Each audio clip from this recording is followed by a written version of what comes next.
Tonight's Online Racing is sponsored by Elgato, who created this lovely Stream Deck.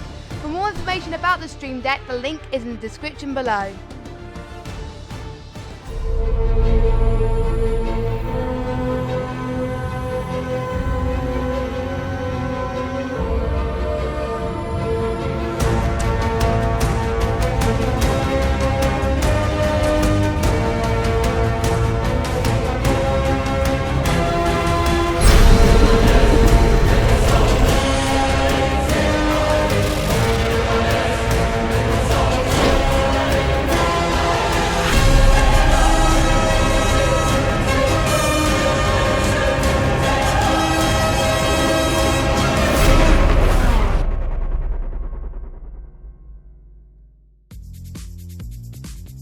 Good evening, ladies and gentlemen, and there's been an accident on my screen. A car's gone into the wall, but you can't see that just yet. And welcome everyone to the end of the first half of the season. Welcome everyone, indeed, to the Red Bull Ring. My name is Mr. evildragonxxl. Joining me today, aforementioned, is the one and only. It is the best female commentator, the best woman commentator on PS4 that I know, because it's the only one I actually do know. And it is Mrs. Jess. Hello, Jess. Hello Evil, and I'm really looking forward to this track tonight, set in the Styrian Hills in Austria in Spielberg. And there's going to be some great overtaking opportunities, and there's going to be some rain involved as well, changeable conditions, and the first 90-minute race of the season. So it's going to be a lot of different for the drivers, no qualifying and reverse grid, so it should be interesting. It very much is. Now, this circuit opened in 1969. The old Osterhout Ring, 5.4 kilometers long it was back then. That circuit itself remained pretty much the same all the way up to about 1994, 1995, when it was, of course, changed into the more familiar version, the A1 Grand Prix, which quite a lot of people, including myself, commonly know this circuit as. Since 2011, of course, it's been under the moniker of the Red Bull Ring, and since then, it has seen some of the best racing in motorsport history. But of course, Jess, we've got a hot lap to take us around by someone that I haven't seen do a hot lap before, and it went really well.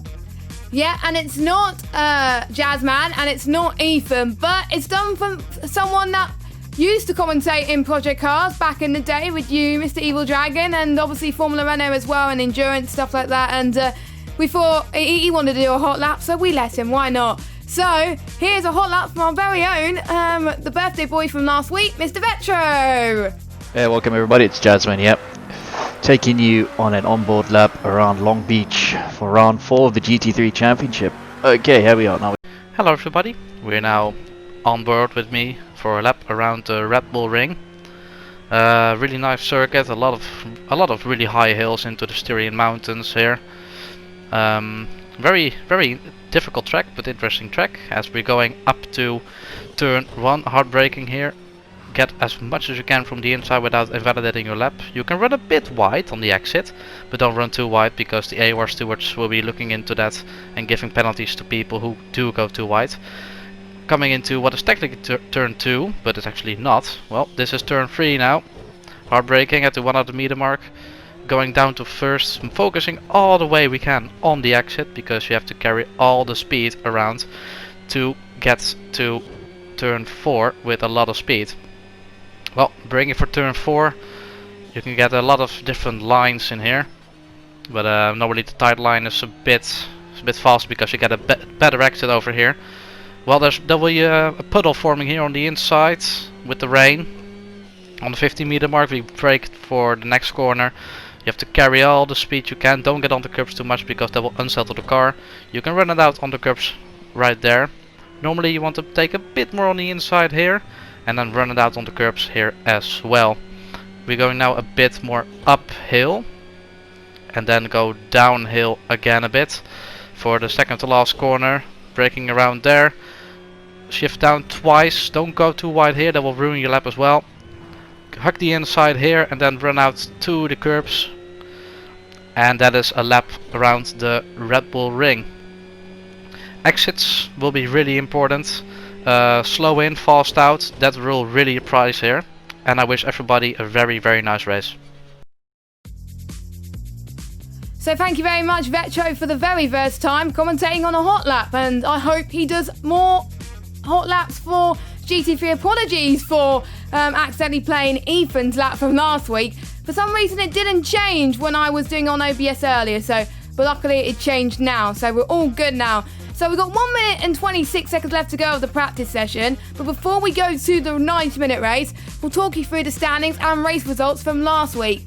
So Jazzman ended up taking the race victory last week, and a very well-deserving victory. That he was quite dominant in Long Beach, I have to say. Not much overtaking opportunities up front, but it was Mr. Big Kid Daddy who got his first P2 of the season, which was really, really good, and he's in third in the championship. But Jazzman's teammate Tinnis is in P2 with 145 points.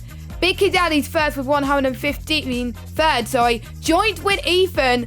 So I think they're joint third, but Big Kid Daddy having more, I don't know how they work it out, but they haven't worked it out yet.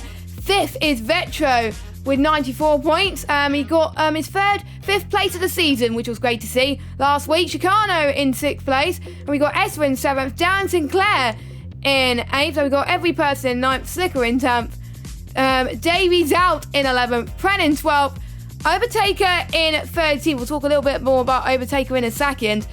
And Zout in 14th. And something I didn't know until Evil told me just a moment ago, that Davies out and Zout 101 are actually brothers. I thought Evil was joking when he was saying it on stream, but they're brothers. So yeah, it's great to see them in the same stratosphere, if you like. What the last time I've seen that was in an F1 league last week, where two brothers were racing against each other, and that was quite fun to say the least. But it's nice to see it on Project Cars too, and yeah. And basically, I've just gone through the order, and it's basically reverse of that for the reverse grid. So Zat will be starting on pole, Overtaker second, Pren third, Davies out fourth, Slicker fifth, every person sixth, Dan Sinclair 7th, Essa 8th, Chicano 9th, Vetro 10th, then we got Rotary in 11th, Big Kid Daddy in 12th, Tinnis in 13th, and Jazzman is going to be at the back of the grid, and we're about to get this race underway, and I'll switch scenes before I forget. So there we go, I'll hand it over to you, Evil. Indeed, and welcome everyone back to the beautiful rival. Welcome everyone to the Styrian motor race here, because I'm going to call it the Styrian race because that sounds better than the Austrian motor race. We've got some nice starting clouds ahead of us, starting to pour with rain. Now expect this race, of course, at the start of the race. Expect all the drivers to make it nice and cautiously. Now, in terms of pit stops, we were looking around about 60 minutes left of the session, so it should stop raining around about 20 minutes time, 20 to 30 minutes time. It should be almost time for those dry tyres, so around about that 25, if my calculations in my head's correct, around about 20-25. So that is when we expect it to be dry. Now, in terms of the man who could be possibly doing quite well this afternoon, well, you got to say Overtaker and the Ferrari. Now, I did some practice earlier on, and I can say the Ferrari is very quick around here. And I'm not the best driver, and yet I was only a second off everyone else, which normally means either I've suddenly improved a lot because I'm playing ACC, which is a good game. You should sign up for that. The sign-up threads now about 160 people on the website, so don't forget to go and look into that if you're interested in doing that. Or B, the Ferrari's really good around here, and we're going to see some dominance finally for the second time this season from a Ferrari. Don't quote me on that, because I always curse everyone, and it's going to happen now today, because what's overtaking not win this race. Yeah, we made a lot of curses in the last race, and people, especially Vetro, said someone was going to make a mistake, and then boom, Vetro made a mistake. As the countdown has just happened, they waited 5 seconds, and everyone is just pulling off to the side now just to let people through and hopefully get in the right order. Overtaker's almost in the right order. He's just got to wait for Zat 101 to go through all the cars, which he's doing right now.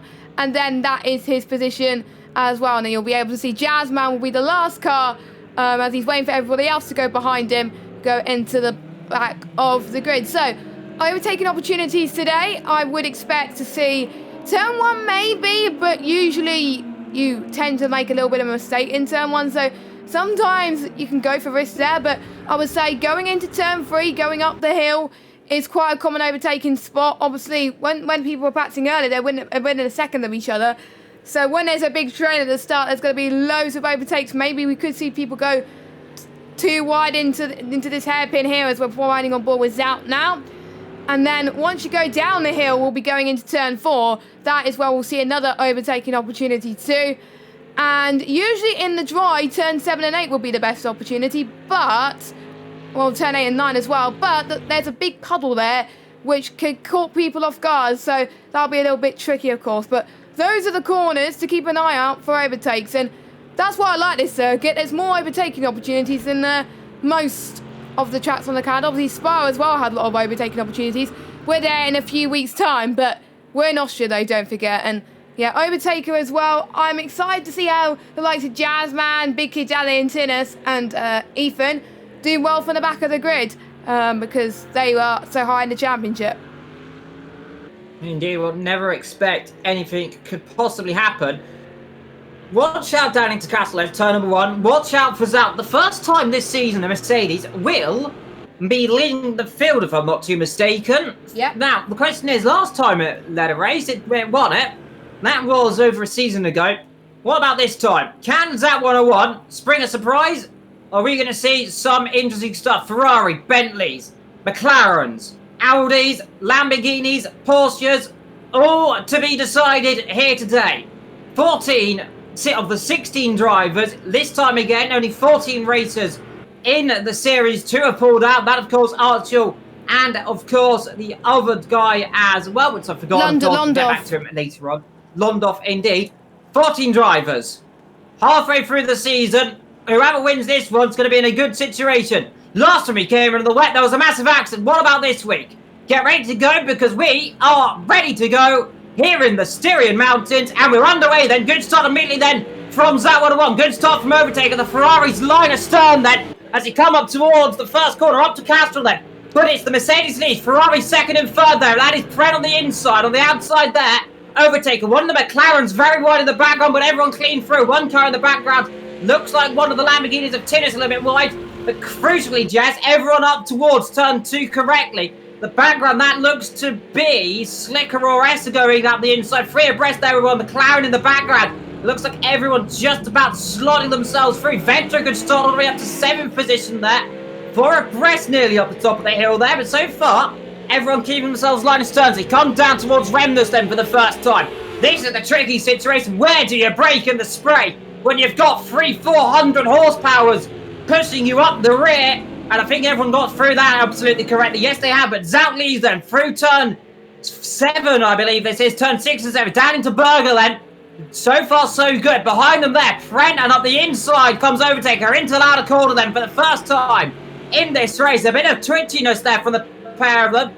But through into second position, Overtaker all the way back to where he started in second position. Good start from him then. Yep, indeed. It was nice to see him and Pren going side by side. It just showed that the Ferraris have got good horsepower here today as well. Meanwhile, Ethan's had a good start as well, up into 10th place. So both of the teammates of him and Vetro performing slightly well indeed. Car off, that's the McLaren. That is every person he's gone spinning around then. So he's gone off in the second last corner. Darren Sinclair, contact with Tinnis as well. One other car in trouble. I think that might be Jazzman having a bit of a twitch on the rear end of his car. So the 2 teammates, yet again, line astern of Tinnis and Jazzman. The last time this didn't end well. There's Ethan's up the road as he comes down towards turn number 1. Good start, though. The top 3 starting to pull away now a little bit. There is Ethan. He's battling away with Big Kid Danny. Now, these 2 have been, aforementionedly, they were completely the same position in the championship, both on identical points as their Vetro gaking up another position. He's now up to 5th position in this race. Stonking start from him as Ethan trying to go around the outside and goes around the outside. That is, was that Slicker in the wall? I think that was Slicker in the wall. Slicker in trouble. The Ferrari pointing backwards. Down at turn number 2. Now, what has happened for him? Well, turn 3, might I say. Now, what happened to him? He was side by side with Vectro. But what a start from Vectro and Ethan. 5th and 6th already, Jess. Yeah, teammates are working together and giving the slipstream on the toe, and that's very crucial. And going from turn 3 into turn 4, which is the back straight, and you would call it the DRS straight if you're in F1 terms, that is very key in the wet because you're not going to rely on anything else too much. And that's what's helped Ethan and Vetro today because they're not that far behind of each other in the championship, and we can see the Zout brothers struggling, and we got Overtaker. That 101 up the inside, actually, Jazz of Overtaker. Overtaker, what about it? Oh. Gone wide. He got away with it, he gets away with it. There's the other Ferrari almost into the back of him. Ferrari's looking punchy here. Zout goes a little bit twitchy. Overtaker off the circuit. Now he might get himself in trouble. They've been warned all day long. Do not exceed track limits around this circuit. Penalties will be handed out if you're going wide consistently at turn number 1, turn 2 as well. There you can see Ethan runs wide. Now in the wet, they'll be more lenient than in the dry. Vetro all over the back right now of the Bentley. And Vetro's got a good shot here at the podium today. You never say never, of course. On the inside there, landed Fred, I think, on the inside of Zout 101. The Ferrari goes deep. The Mercedes goes side by side. There's clouting on the side of the car. And now, down the hill we go. Now, Merc versus Ferrari. The Ferrari absolutely ballistic down here in a straight line. Like I said earlier, about 140 kilometers an hour it does. Zout's going to have to be brave on the brakes. And let's see if we can squeeze out the inside. Careful not to run and steer off wide. On the curves, got to be careful there as well. Now, watch out for the puddles on the inside here because they'll start forming. And right now, this is probably the worst place. If I was Vector, I would be in a really awkward situation because this is not a place you want to be getting caught up in incident. Davey's out on the outside. Both the Zout brothers incredibly good right now at the start of this race, maintaining their relative positions. But out front, Overtaker's starting to pull that gap so far. But second, third, fourth, fifth, sixth, and seventh, all still in the big line, Jess. And this is getting crucial right now. Who's going to come out on top in this race? Yeah, indeed. Just watch out for the puddles, though. That's where a few of the drivers have made a mistake going into turns 8 and then heading towards turn 9. You can see the dirty air and the spray. It's just really hard for the drivers to see. So they really got to be on their A games. We've got someone going side by side at the front of these guys. I think that is Zout and Pren. So Pren trying to make a run into turn 1, and he does well. The Bentley going through. The Bentley coming through. One side for Vector. They're going to go 3 abreast. They're almost going to go 4 abreast on the exit. This is Pandemonium up the hill. What's out here? 1, 2, 3, 4, 5, 6 cars in one shot. Down towards turn number 2. They're almost 3 abreast. He's getting pressed onto the grass nearly. Down the inside. Vector, can he do it? Contact into the corner. Second bout of Cherry. Third bout of the Cherry. Look at Tinnis. Look at Tinnis. He's coming through as well. This is incredible stuff. And Tinnis, all of a sudden, he was down in 8th. Now he's in 3rd. Absolutely beautiful stuff from the young drivers here. Tinnis straight through then. Can he get 3rd? He does do so. Vetri, can he cover it on the outside? No, he can't. But Tinnis punching above his weight. When everyone else gets caught up, this is incredible. Who would have thought Tinnis, after being so low down, trying to catch up to these guys? And that's a danger if you're so close together. If you make a mistake, you're probably going to lose not just one, but a few positions. So these drivers have got to just watch out for that and watch for the eyes of Tinnis. Tinnis doing a stonking job. Don't forget he started second to last, and now he's in 3rd place. His teammate Jazzman, though, was not able to capitalise like his teammate did. He's still in 8th place, but there's still a lot of work to do. Obviously, strategy may come into play as well. Jazzman, I think, getting past Zout as almost been forced wide there from Jazzman. And we got Zout trying to go for a move once again, going into the final corner as the spray is coming down really hard. And we've got Ethan as well. Zout on Vatro here, so Vatro got to be careful on the inside. There goes the Bentley. Bentley contact. And that was always going to happen there. They just about get away with it there. Flashing his lights, saying, sorry, that was my bad, I think. He didn't see him coming up the inside of Bentley, of course. And pretty easy to see, I suppose. It's very big. Here goes Ethan there. Now, these two could be very interesting. The Bentley versus the Porsche. Bentley on the inside just tries to outbrake himself. Try and squeeze Ethan out. He does do so. Then Ethan will be trying to do the cutback down towards turn number 4, then into Remners. He's already gone alongside the Bentley. And now get a toe off his teammate Venture, and he should easily be pickings down here. The what's out now for Jazzman, who's going to be sniffing down the inside. That 101. Sorry, Davies out says, I'll have that back very well. Goes deep into the corner, and Ethan should just be able to sliver one back round the outside into Gerhard Berger corner in the background there. That is the others out going a little bit wide, as Ethan now should just about have the line. But Zout has got no chill right now in this race. He does not want to give that position up. Ethan flashing his lights. I think he's a little bit frustrated right now. Zout rather a little bit nudging up the inside, rather pushed him there. Looked like a my screen.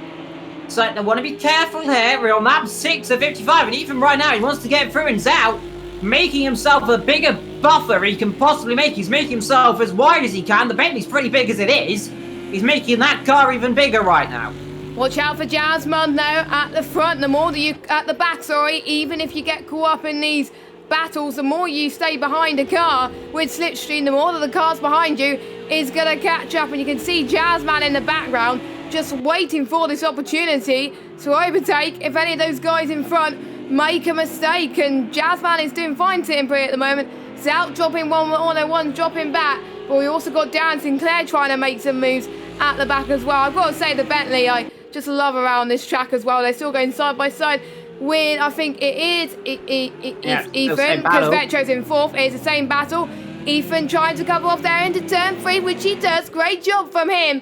As we now go down the hole. Yep, he does. A couple inside because he's got a bad exit here. What's up? Loads out now. Wants to cover up Jasmine. Bentley versus Lamborghini. Lamborghini coming through. Then he should be able to dive down the inside. He's got better brakes, of course, in that car. As long as they make sure they see each other. They just about do see each other there on the exit. Now, this is crucial right now for the Porsches. Is that these two drivers manage to hold each other up. Because Ethan right now does not want Jasmine to be anywhere near him right now. He wants them just to be down the back, struggling a little bit. So far, though, everyone just keeping themselves on his stern. Now, I believe that Vetro presumably will get out of the way of his teammate Ethan right now. I do not see a reason these two will battle too heavily. But look how quickly, though, how the 3rd, 4th position, they've 2nd, 3rd, have pulled away 6 seconds already on the Porsches. So it really shows that those guys battling away. And I imagine Ethan wants to be getting through pretty quickly. And imagine, I'm only going to say this, he'll get straight through down the straight. I don't think Vetro will lift off here. I only imagine he won't hold him up. I imagine surely he'll let him through. Here we go, towards the inside, so letting him through. So, banging the money, team order. Well, not team orders. Vetro just knows right now there's no point battling. Ethan, he knows he's the quicker man. As that the inside goes Jasmine through up into 6th position then. So, a switch so far, and there in the background, that's Zout going completely off the circuit. Might get himself in a bit of trouble there. There is Big Kid Daddy now, starting to battle for it. So far, Jess, we're running out late of this race, and there's been absolutely carnage in this race.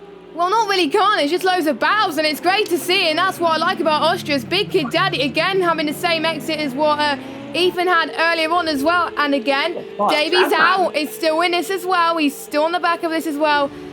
I expect that the positions can change for the oh my god, it's going to be 3 wide, coming into potentially into turn 4, this may not end well, but look at this, we've got Pren as well, Pren and Chicano. I think it's Chicano, actually, not Pren. Chicano's out and Darren Sinclair battling together. Up the road, there's Jasmine and Big Kid Daddy battling together. Big Kid Daddy, get your elbows out, sunshine. Come on, you can do it. Fight it to the big guys. Let's see Jasmine around the outside into Nicky Lauda corner then. That'll be brave in the dry, brave in the wet. Jasmine does it then. Doesn't really look like Big Kid Daddy wanted to fight that one too heavily there. So backed off due to probably the puddles on the inside there of turn of Lauda corner.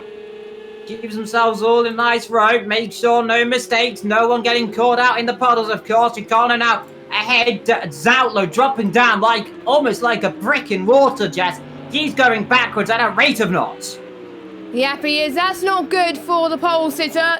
When we had the feature race, Overtaker was on pole and he absolutely dominated that one.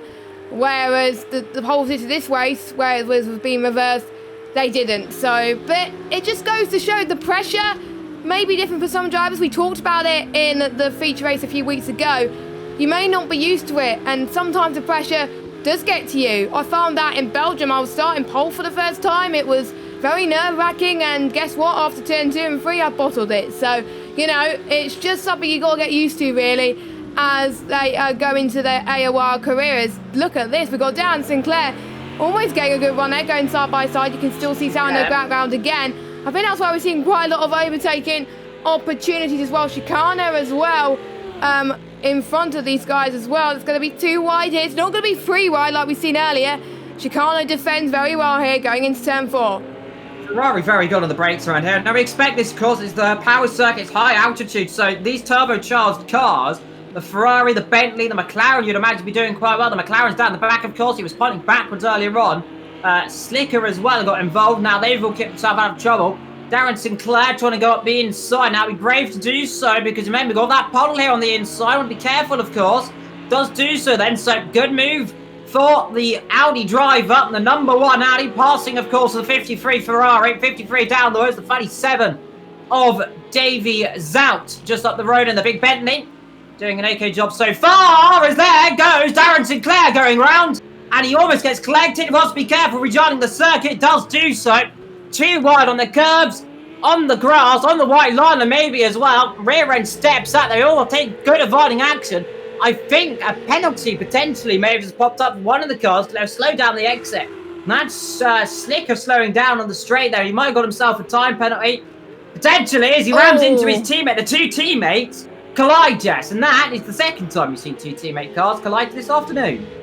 Yeah, and probably the third time this season. Because don't forget we had Tinnis and Jazzman in COTA, of course. But at least they managed to apologise with each other and still in good terms. And imagine if they weren't on good terms, how would that been like? But Tinnis and Jazzman are good friends anyway. So let's hope no more team crashes in this race. Because otherwise there's going to be some issues there. Meanwhile, Vetro, he's been displaced by Jazzman then. So Jazzman on the move so far in this afternoon's race, now up to 5th. Good result still from Vetro, though. He's still in 6th, which is, to be fair, I imagine he might drop down to 10, but he's been in the top 7 positions this entire season. By the way, up front, Tinnis now starting to close up to the back of Overtaker. Now remember, this was a battle that we could have seen in COTA, of course, had Jazzman and Tinnis not decided to murder each other. And here we go then, Lamborghini on Ferrari. Now the Ferrari's going to have to cover the inside line. Doesn't do so then. Should be an easy move up the inside for Tinnis. The Lamborghini better in the wet. Expect that Ferrari in the dry to start coming back through, of course. One's wide at turn number 1. And Tinnis, easily enough through, but so far 2nd and 3rd for the Ferrari team right now. Doing an okay job. Overtaker should just try and stay with him. We expect the rain to stop and around about 11 laps, Jess.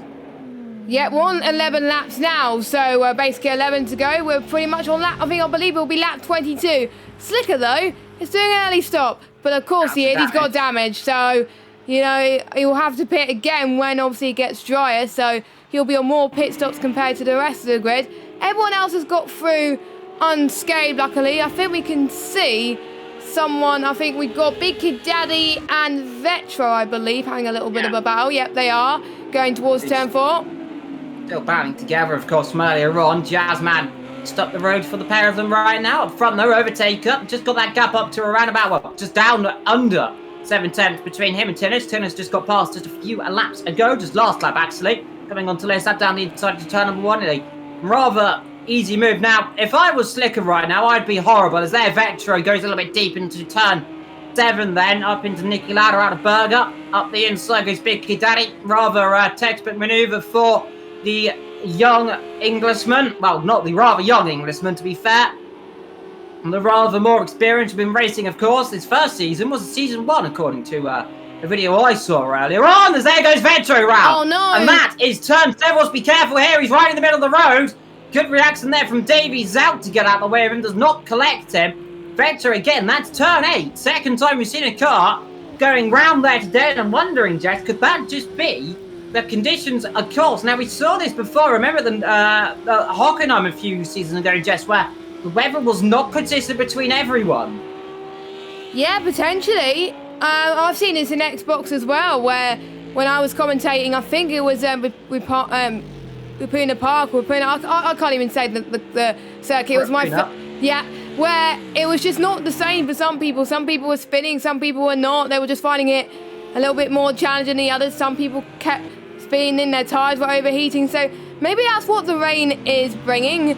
And obviously there'll probably be a few complaints from the drivers going into this. But obviously in the calendar they have scheduled in some wet conditions. You can't expect to be having dry races all the time, so they've got to learn to get used to it. But it's a shame that they're not having the same experience as everybody else, whereas Essa in 10th place now, chasing after one of the Zouts for P9. Essa's best result this season was P6s, both in the 2 little mini races in COTA, so he is looking to score better this week, of course, but at the moment he's not quite there. But we still got a long way to go, don't forget. It's a 90-minute race. Anything can happen, and he's looking 4 tenths behind Zalp, so hopefully you can try and get past him. Yeah, the question is where do you get past? Now, SO, you imagine should be quicker right now in this race, of course. The Mercedes struggling, rear end really stepping out. That might get a penalty, of course, if he's not too careful. Running why the drivers were warned about track limits, like I mentioned earlier on in the race. So they will be keeping a firm eye, especially now the aerial circuit which drivers have been noted for track limits. That is turn 1. Now, of course, you can go wide here. All 4 wheels is not allowed to be allowed, especially if you go onto the red area of the circuit. That the stewards will take a dim view on that.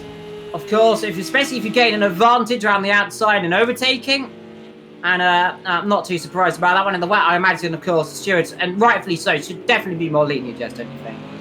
Yeah, I think so, especially in these types of conditions, because sometimes I make mistakes I don't usually make in the dry, so that is something to be wary of. But I think biggest loser, mainly has got to be out potentially, but Slicker has got a lot of work to do, but he's not that far off, really, to be honest, but it's not going to be that long before he gets lapped if he makes a mistake. And I'm still liking Slicker's livery, by the way. It just looks absolutely gorgeous. One of my favourites so far this season. I just like the little lion with the blue.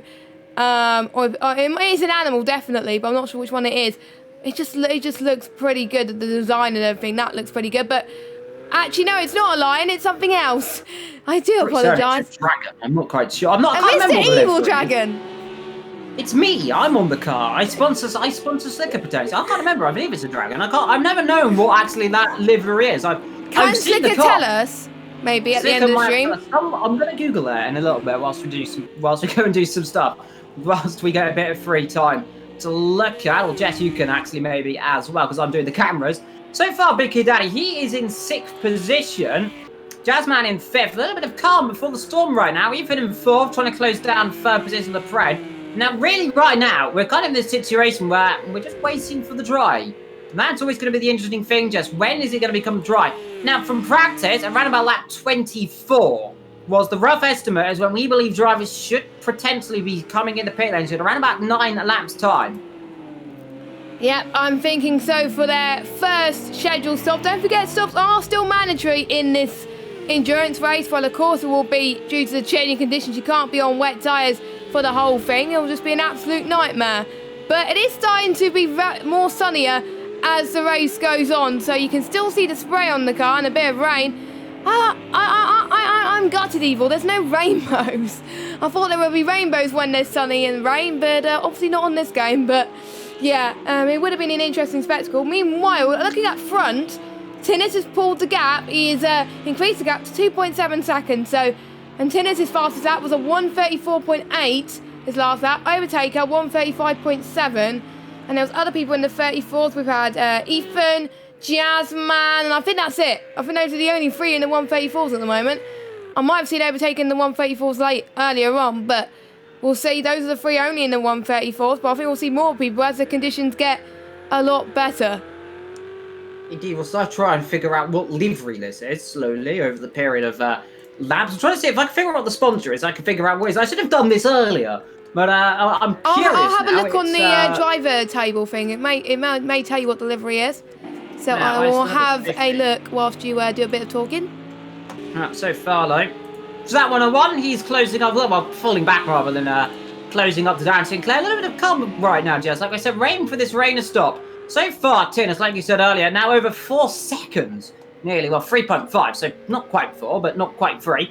3.5 is ahead of Overtaker. Friend right now, Ferrari's doing relatively well, give or take 2 of them right now down in 12th from 14th. 2nd and 3rd right now for the aforementioned 2 of them. Mr. SMM Rotary, he's currently in 4th position. Jazzman's starting to close up, Jess, and you got to wonder, especially right now, I think Jazzman may have a little bit more edge right now in Ethan, do you think? Yeah, well, I think so, to be honest. Jazzman, I think, is going to try and catch up. Jazzman has been the faster driver out of Tinnis and Ethan all season, and he was in a similar situation in Bathurst as well in round 2 when he caught up to Ethan and also Tinnis too, so potentially that, and Tinnis ended up winning one of the races too, so that should be interesting. And what I found was the livery that Slicker's got is AF Course team was what the livery is, and it's an Italian auto racing team founded by Amto Ferrari in '95. I'm just trying to find out what design they have, as in terms of the animal, but it doesn't tell you. But yeah, that's a little bit of an information about that. Indeed. Well, that sums up what I've been wondering quite a while, what livery it was. I know it was a Ferrari. Well, of course I know it's Ferrari. It's on the Ferrari. Because if it wasn't a Ferrari on a Ferrari, but nonetheless. Vectro, he's having a battle potentially with Davies out. Soon enough, he's got that gap down to 1.2 seconds right now between those two drivers. Vectro down in 8th position. Now I'm wondering, who's going to risk it right now and go for those dry tyres? Well, not yet. It's still pretty wet, of course. Expect the Lamborghini to kind of come a bit alive right now, but the Porsche should be able to. Now, a 29 even will be able to set earlier on in the dry. The dry pace is where we're more likely to see these battles opening up. The cars definitely more coming alive right now. Further down the field, we've got every person right now on the back of Chicano. Then the number 29 Ferrari, if it's not mistaken. It's definitely. Is it number 29? It's number 53 Ferrari. I might apologise. All the Ferraris are very similar, I might say.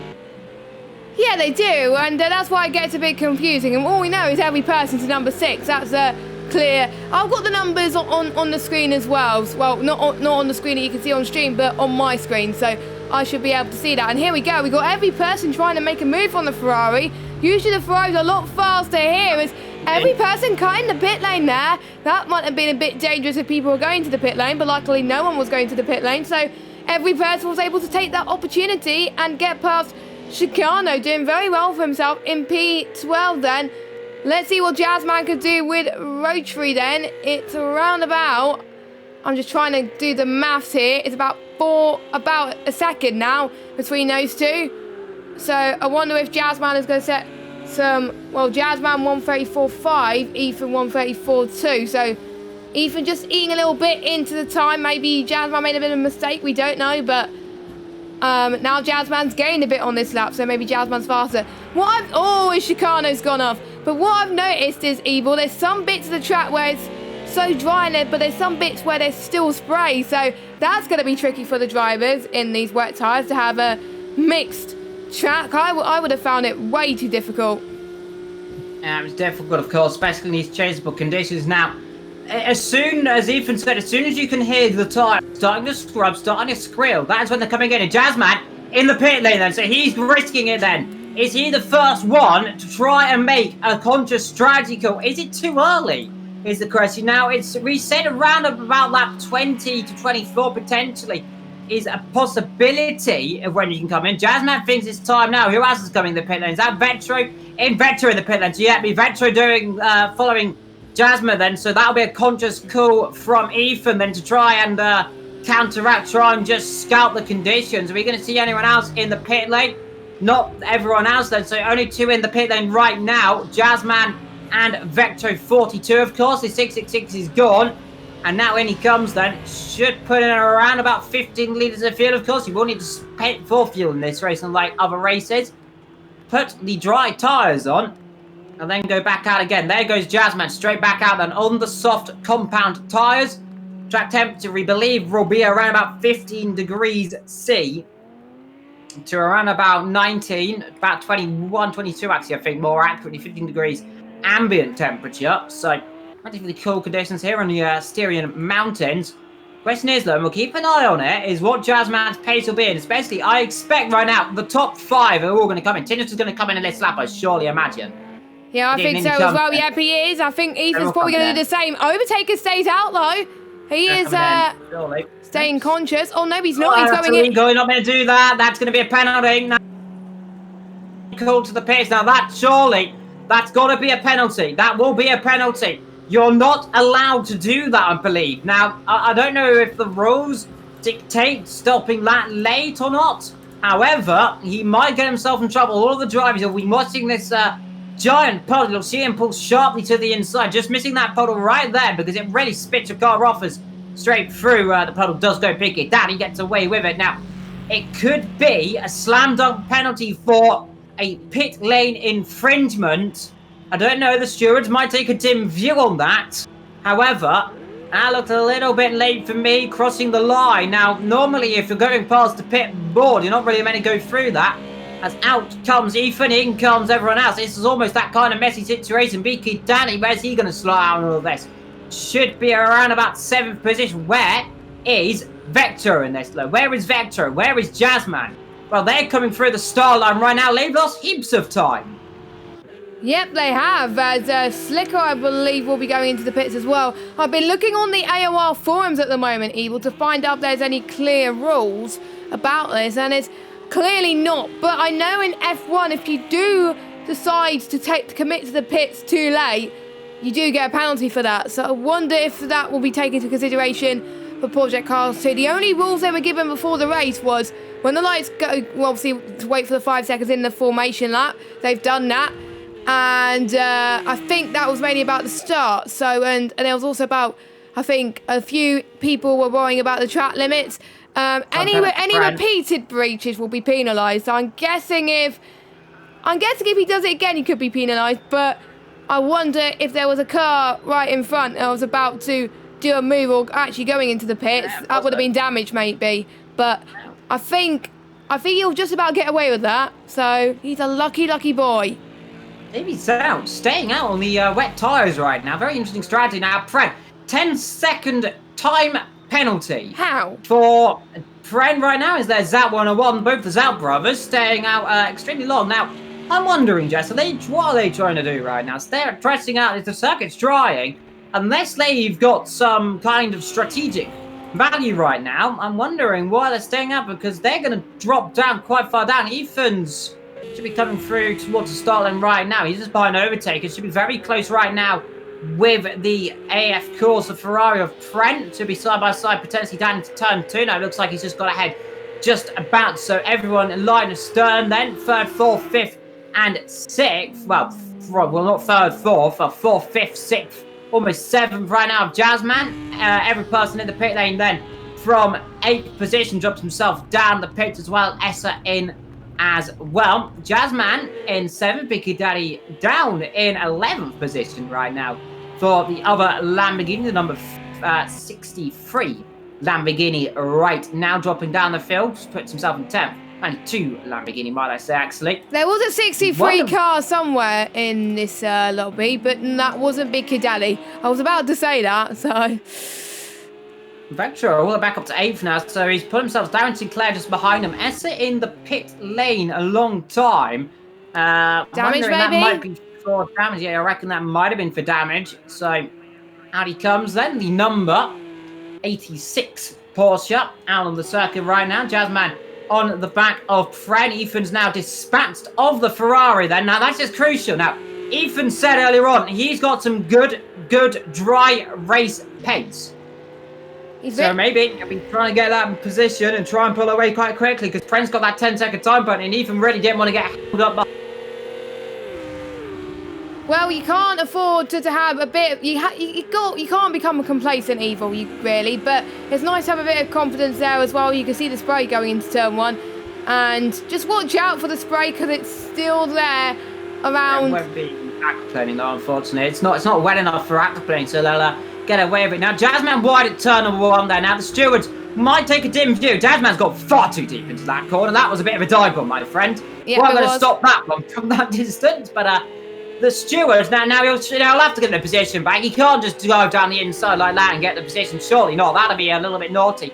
Because you can't, he does back off it. So you can't go wide at turn 1 to set yourself up for an overtake. That's not really. The stewards will take a dim view on that. Jazzman tried that a little bit wide, so we'll be keeping an eye out for guys running right. Meanwhile, unsurprisingly, Tennis has got past Zat 101. Zat 101 on the wet tyres, staying out far longer than you really should right now. And I don't see a reason why they're staying out, of course, unless they're trying an interesting strategy, of course. But the circuit will dry. Look at the lap times, though. Income they come, so never mind. And is the second one coming in? Yes, he is. Never mind what I just said. I think they had to go in, really, because everybody was setting into the 130s, 132s. Jazzman being the fastest man on circuit with a 130.5, closely followed by his teammate Tinnis and Ethan 131.2 as well.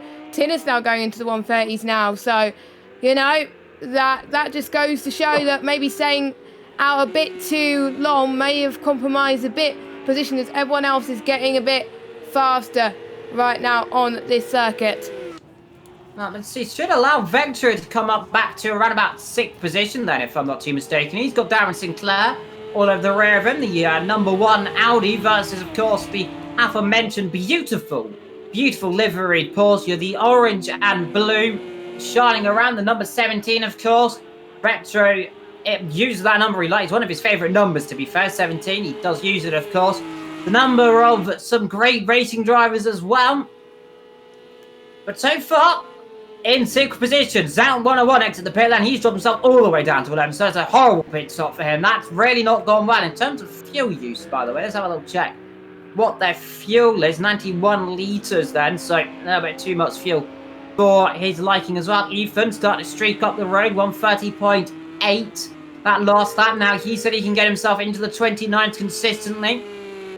Let's be seeing what he can do. Meanwhile, Tinnis, 5 seconds up the road right now. We're coming through about midway through this race. Lap 22 of 55. We're expecting about lap 27, I believe, the midway point of this race. Now, let's see, 29 is what he wants to be setting. 30.1. Now, Ethan, I imagine, should be setting around about 29 right now, if I'm not too mistaken. He said he can do it. Let's see what he can do.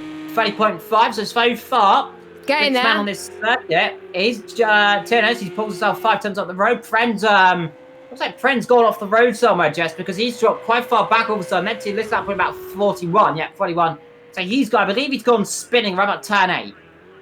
Yeah, I think because of the puddles that are still there, there's quite damp, and he lost about 8 seconds from that, even off his best lap time. So not good for him, but I know he can recover.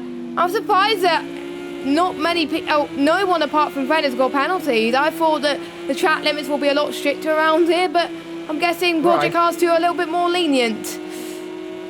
Yeah, you'd be very surprised to around this circuit. A lot more easier, especially in the way you can one run and get away with it in the few time penalties here and there. Darren Sinclair looking punchy, of course, in the Audi right now. The Porsche shutters up the road, should be able to pull himself a gap right now. Now, Vetro, earlier on in practice, he was doing incredible pace. I was challenging him. For some reason, I was actually quick. It's rareness. I know I'm gobsmacked right now. But then again, saying that, the Ferraris aren't slow around here because, well, I mean, if I wasn't too slow, and right now we've got Fred and Overtaker going in 2nd and 5th, really just kind of show that the Ferraris have got some decent pace around this afternoon's race, despite not having a gimmick, unlike, of course, Overtaker had last when he won, of course, having the reverse grid pole. He legitimately just has the pace right now because you can see the gap he's pulled out relative to everyone else. The top 4, 5, 6 cars starting to spread out, of course. And we've got this good battle going on between Vetro and Dan and Sinclair then. So 6th and 7th continuing their battle. We've got Chicano and Davey Zout closing up on each other for 10th and 11th position. So a few battles going on right now on the circuit.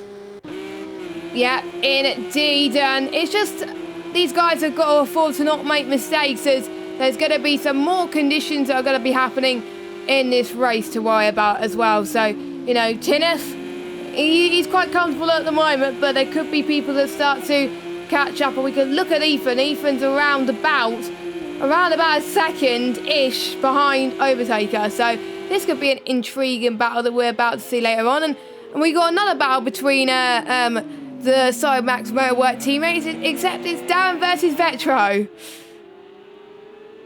Yeah, Vetro looking punchy right now, pushing his car to the absolute limit. So everyone driving to absolutely the top of they can. And, well, we'll see what happens. Vetro doing well right now. He sits himself in 6th position. He's not the only pad driver on the field, by the way. The other pad driver, that being Overtaker, he's getting caught right now by Ethan. Ethan's looking extremely comfortable in these conditions. There you can see both of them running a little bit wide right now. And this should be a good line right now. Ethan's probably sitting in his racing seat right now, just chilling around, just cruising. He's done around about 80 laps today. Was doing with me. I've done about 70 due to reasons of just liking driving on the wheel right now. I've been getting used to it. Playing ACC really helps your driving, by the way. Don't transfer Project Cars to ACC, by the way. That doesn't end well. But transfer your ACC skills to Project Cars. It works like a treat, it turns out. But right now, Ethan trying to challenge. You can see the rear end of that Ferrari stepping out. And you can just see Jess. the sunshine in the sky. Now, it will start clouding over around about 40, we believe. That 14, it should start raining about that 46. It won't become wet enough, of course. It won't get heavy enough rain to make an issue. So the drivers will get away with that one. But it just seems right now that Ethan, 29.8, quickest driver on the circuit. He's got some pace today. The question is, though, 6.7 seconds off the lead, Jess. Tinnis needs to make a mistake or go off the road, really, if anyone wants to challenge him. Well, to be honest, I think Ethan will be very happy if he gets a podium, to be honest. I think he's been scoring consistently in the top 3 for majority of the season. And, you know, I mean, like, if he's not in shot of a win, then his next best chance is the podium. And he is going to do whatever it takes to try and get P2, I think, from overtaker. So he's not going to worry about tennis yet until, obviously, it clouds over later on, the track temperatures, and will start to change a little bit as well. But we could see Ethan getting some good straight line speed into turn 1, and it's nice to see the Ferraris doing well. Better than obviously what Leclerc and Vettel did in the Styrian Grand Prix in race 2, where they collided. So here we go. I think up the inside, Ethan's going to take a little lunch from this far back. He's he'll be pesky up the inside from that far back. He's going to go for it. Fair play to overtake. He gives him just about enough room there. Gives him a wide berth. There's nothing really to lose, especially at the inside there. It's a wide corner as long as they see them there. Just trying to unsettle him. Ethan right now, I think he knows he's got the pace right now. Is Jazzman has had an issue somewhere. He's gone. He's spun it, I think, actually. Has he got damage? Suddenly, no, I don't think he's got damage, but he suddenly drops a lot of speed. A very acute angle then. A little bit too much on the curbs. The Lamborghini doesn't look so comfortable here. He's 17 seconds down the road. Meanwhile, battle between these two still kicking off. A good old battle. The number 1 versus the number 17. Ali versus Porsche. And those two staying together the most of this race. The beautiful Styrian hillside, by the way. And I always say, this is one of the most beautiful circuits of all time. Just because of the view, Jess. I mean, just look at it around here. Look at the view, the mountains, and everything. It's just absolutely incredible, especially in the early morning. Exactly, and I race quite a lot on the F1 game around Austria due to those views and due to the fact that the track is very, very short and everyone's closer together. Who doesn't like Austria? It provided a great race in real life for the first race, and we were all lucky to visit it twice. Shane's second race wasn't as good, but the first race was absolutely fantastic. And to be honest, I would like to go to Austria one day and see either the F1 or the MotoGP or any racing series around here, because that will just be a dream. Obviously, we're not that far from the border between Austria and Britain. You can actually get a car there. You can get the Channel Tunnel, I think, and cross by Germany and Belgium and stuff like that. So it's a long trip though, but it will be worth it. Meanwhile, Ethan now is second now, so he's dropped a bit, but I'm guessing he doesn't want to get in too much trouble right now. Indeed, well, I'll keep seeing what's going on around the circuit. Only the battle still going on. That's Darren Sinclair versus Vector. They're saying that Chicano's starting to get closer up on the back of the Bentley. And up the inside, I think, goes the Ferrari. Mega straight line speed down towards turn 1 and straight through Chicano up into 10th position. So the Bentley, turbocharged versus turbocharged, I believe those two are. One's sleek, one's boxy. The boxy one, always pretty nifty in a straight line, to be fair. The Bentley, it is the second quickest car after that Ferrari. Has maximum velocity. Try around the outside, he might into turn number 3. Brave to go right around the outside, because the Ferrari will squeeze you a little bit wide down into Remnus into turn 4. So Bentley, now, it should just be able to grunt himself down the hill. Let's see, is he going to try a little out-braking manoeuvre down towards the inside? It'd be brave to switch to the inside now because they're not hitting him. Thinks better of it. Tries to go around the outside into Remnus. Trying to put himself up and let it go. So Chicano squeezes Davy Zout out. Pretty good stuff from the Ferrari driver. Does not want to get himself caught up too much in that battle. But then again, Davy Zout. Bentley's looking still pretty good right now. He may down 11, maybe struggling, but nonetheless, an incredible performance still from those drivers. You can see the puddle on the inside just there, and you'll see another puddle right there. Those two puddles are the ones that will catch drivers out in this race if they're not too careful. But right now, a little bit of calm before the storm. And right now, Rotary, is he going to try and make another move up the inside? No, thinks better of it again. They're on the brakes from overtake. It goes a bit deep this time around, but again, covers his line. Just making themselves as wide as possible right now. Ferrari versus Porsche. Behind them, Vetro still battling himself together with the other car, and that is Darren Sinclair, and those two still separated by just over a second, I believe it is now, so Vetcher's starting to drop, starting to pull ahead now a little bit more to Darren Sinclair. Ethan, rather looking punting out on the inside into turn number 9 there. That'll be brave stuff in the dry. Let's see, can he do it? Now he's completely relying on the other car to see him. Indeed, he does do so. Now we'll try and get the car back up the inside, even wide. Has to give the position back through there. Ran a little bit too deep, but he's nothing to lose because now, guess what? He'll come straight back from the inside if he gets to the line. Let's see. Now, Ferrari versus Porsche again in the straight line. You can see the Ferrari's grunt. Turbocharged versus naturally aspirated fat engine versus the beautiful grunt of the Ferrari. Though, to be fair, the Porsche does sound a little more grunty in this game. Just remains just ahead. Turning into quite a little into the battle right now. Towards turn number 2 and 3 we go then. There through 2, the little kick, which really isn't a corner to be fair, and up into turn 3. A little dive potentially thinks better of it. No way through right now. Now the question is, there we go, right through down towards the exit turn 3. Now this is crucial. Through to Remnus then, he's covering the inside line. Good positioning then from Overtaker. He is not allowing any ounce of steam or pressure to come through. Squeeze him right out to the outside, even going to try around the long way. We've seen this before in real life, being able to pull it off. Then down the inside into Berger if you can do it. Let's see. Can he do it? No, he falls back again then, so can't do it. Tries to squeeze through, just tries to find the line, just tries to find the grip. Bit of argy-bargy through the exit for good measure. Now the inside into Louder corner. And we've seen this before. We saw this between Jazzman and Ricky Daddy earlier in the race. And Ethan, straight through then, up into the second position in this race this afternoon in the Styrian Mountains. Yeah, brilliant battle from both of them, actually. But look at this. Overtaker's going to try and go for a move. Once again, this battle is far from over. Ethan thinks he might get P2 still, but Overtaker is fast on this circuit as well as Ethan. So it's basically battle of the Titans, and then we just got Tinnis in his own little battle. I think Tinnis is running in his own race, and then we've got the battle for everyone else, which is against Ethan and Overtaker. Oh, that was close. As he just got close to Ethan's gearbox there. As we go up the hill once again, this time Ethan is in control. He is ahead right now, but for how much longer as they go for up the hill now into turn 3. Here we go. Overtaker to the left. Oh, he's hit the cone a little bit there, and he's gone off. Oh, careful. Yeah, I think he had to go behind Ethan there, because otherwise he would have got a penalty for the stewards there. So he did the right thing, but here comes Overtaker once again, and into turn 4.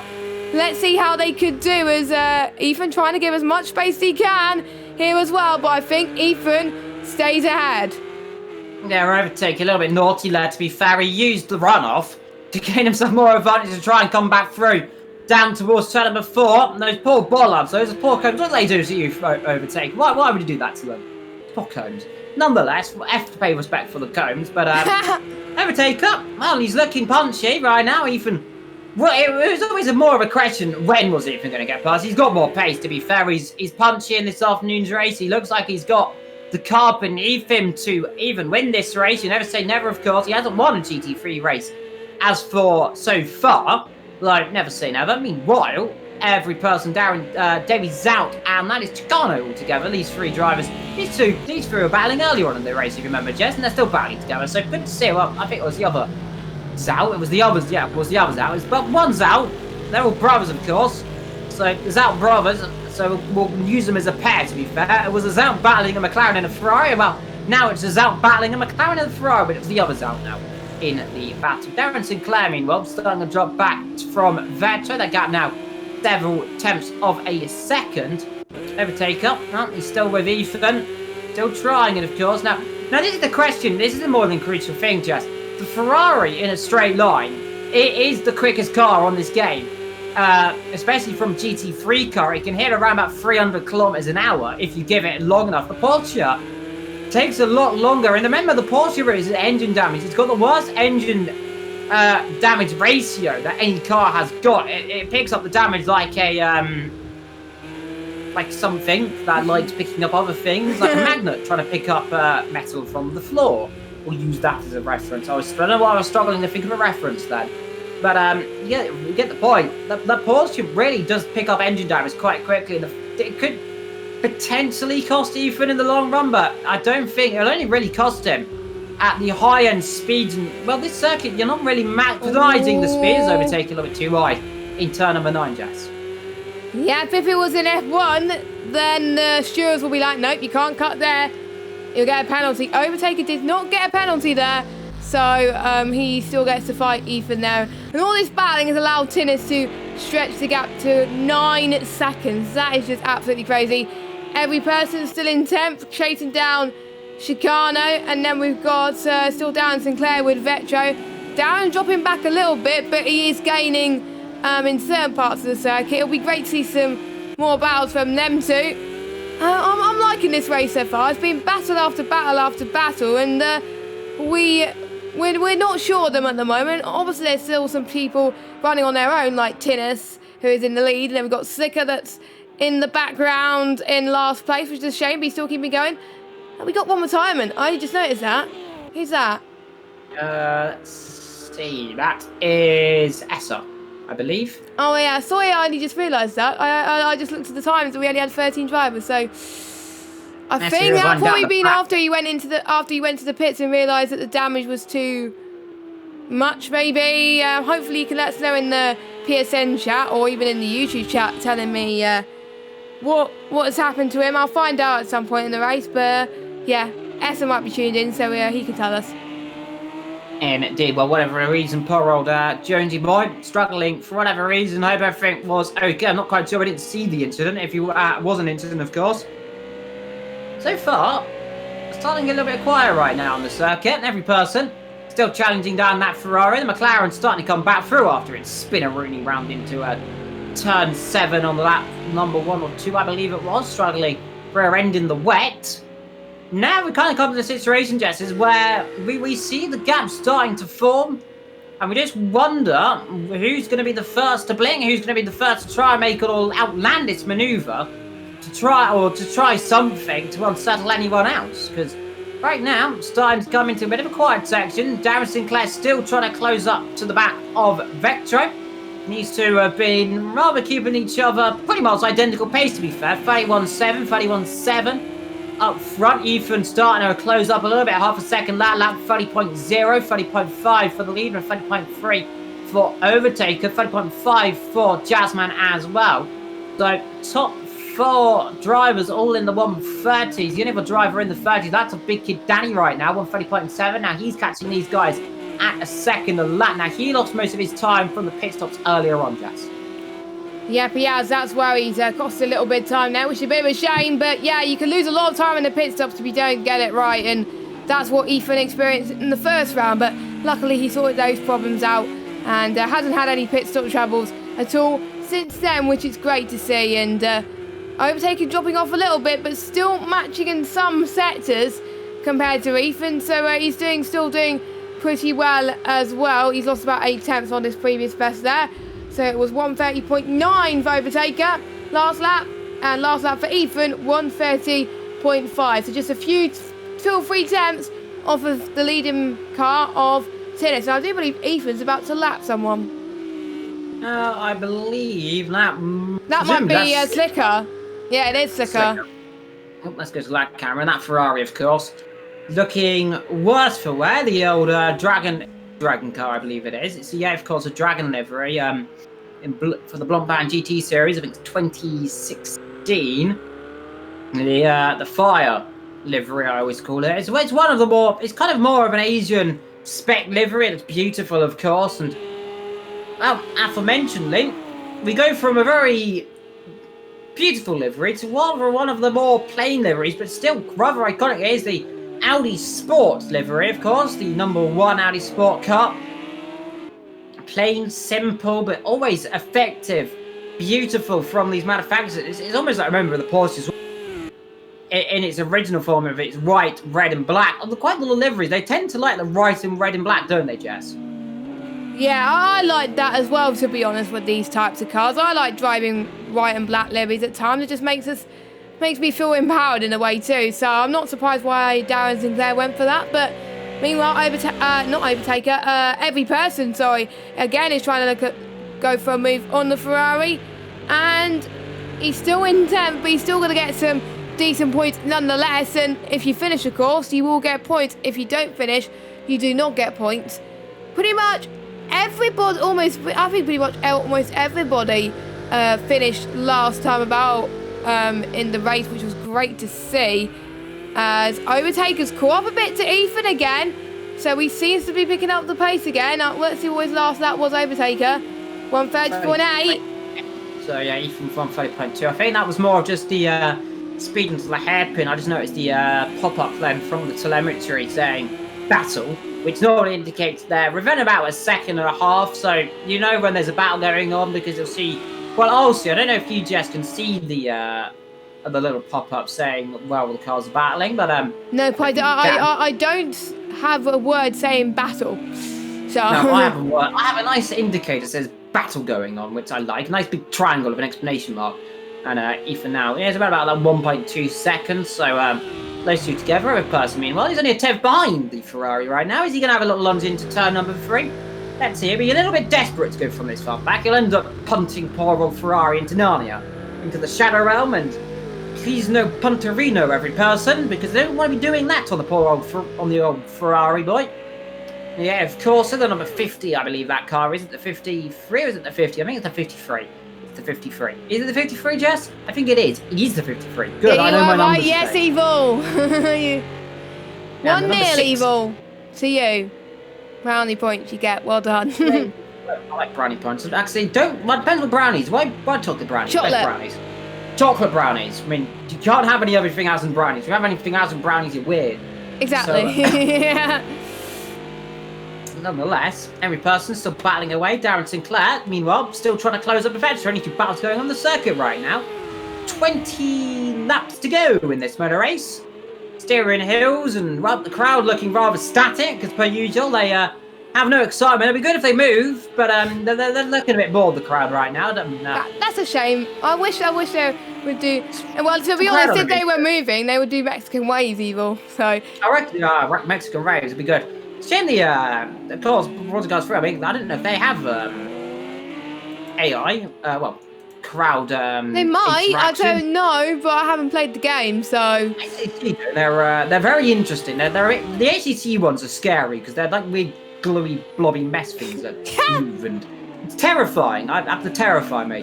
Reminds me of the old Gran Turismos back in the day with the 2D textures. Nonetheless, though, talking of 2D textures, let's go and look at some 3D textures, because right now Darren Sinclair and Vetch together, they're not 2D, they're 3D. Though right now Vetch is probably feeling a bit 2D after the spin earlier on in this race. Lost him about 20 seconds, and we managed those 20 seconds have been around about where Friend's right now. Friend seeing himself in 5th for that 10-second time penalty. Exact 101, the only one with a penalty. That presumably is about 2 seconds. Yeah, 1 second there, but Darren Sinclair looking like he wants to try and get through, but again, Vetch just holding his line right now, just keeping himself rather as wide as he can. Yep, he is. Vetro not doing too bad in terms of defending as he goes off, and so does Darren as well, taking a similar line there. I think Darren was following Vetro there, so that probably compromised both of their runs. But Darren now just 2 tenths behind now 4 tenths. You can see the bonnet of Darren Sinclair. Lovely redness there. I like it. But he's dropped back a bit, so I guess he's lost a bit of time. But meanwhile, we got another person that's got a penalty, and that's out in 12th place. Second, so that's a penalty. Is up the inside. Almost attempted. Goes Darren Sinclair, braking late in the outing. So the Audi looking like it's got brakes, at least today. Ethan was. I was talking to Ethan earlier. He said that braking can be quite difficult in these conditions. Of course, despite it might be dry, but down here it's a lot harder because remember you're braking downhill, and especially where if you're new to motorsport, braking down, well, even generally if you're new to a car, braking downhill is a lot harder than braking uphill because you're carrying all that weight is going to push you down the hill. Is in the pit then comes overtaker. Is that for that is for damage. Now, well, I'm going to say it, Jess. I've cursed him, haven't I? Because I said he had a chance of winning. Now he's in the wall, winning in the pit. So, oh dear. That is 2-0 to you, Evil, with curses today. Yeah, 2-0. That's it's not going well. Meanwhile, Vectro, well, this is pointing the right direction still, earlier on. I don't say anything more about Vetro climbing up, because you done something bad to Overtaker. We don't want to see something bad happen to Vetro. Well, you know what though? He's a 5th again. He likes this. He likes fifth. Yeah, he does. That'd be sixth. I don't know how many times. Fourth. This will be the fourth. This will be the fourth if he gets fifth today. Yeah, which maybe he might, but poor old overtaker. We look like, I don't know where he went off then, or how he's got. I don't know. I reckon he's standing to turn 7. I reckon that he's gone off. We could see if we could try and find a car going through turn 7. This corner here. This is turn 6. We're running the board on here. That's yeah, Ethan. that might have been it actually, because I've seen quite a few drivers getting caught up there. I've done it a few times. You get caught up with that one. It'll either chuck you to the, or most likely chuck you to the side because you're not really going to spin into the wall on the outside. You're not going to hit it. You won't get enough momentum. So I'm assuming that's the only way he could hit, and that's brought him right down to the back of the field. So that just shows you, Jess, if you make a mistake, then your race is over from that point. Because look how far back he is. He's all the way down, what's 12th position. He'll come out, I think, 12th, 11th position. He should easily make way of the Mercedes, of course. Ethan's going to come. Ethan's almost a lap ahead of him now. That just shows you how much time you lose. If you get trouble here, Jess, you are in a world of trouble. That is Darren Sinclair, still at the back of Vetro.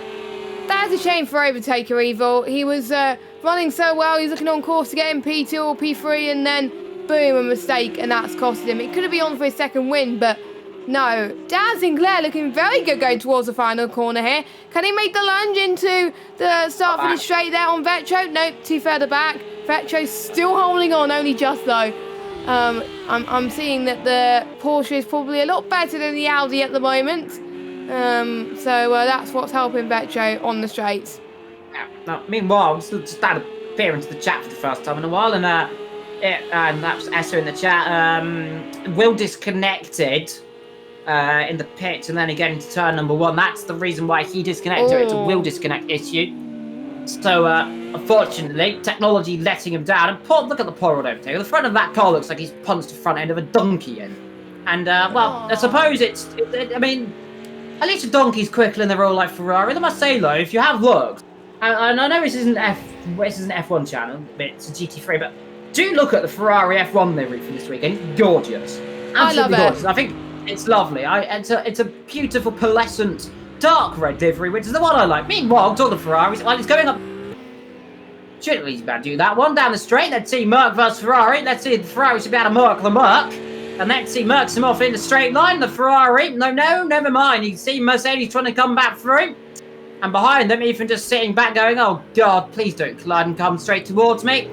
And up the inside, he should be easy enough. But the Mercedes says, no, Mr. Ferrari, I'm not allowing you to come through up the inside. I'm coming back through. And here we go, side by side down the straight, though. Ferrari power with the turbo. Should just be enough to be diving down the inside here. Should be enough to get past, though. Then again, tries to cover him off. There's a bit of contact into turn number 2 for 4, might I say. And finally, that overtake is done by Overtaker and back through up into 11th position. But rightfully not where he should be. Definitely not as well. We're in crunch time of this race as the Zao has almost gone off there.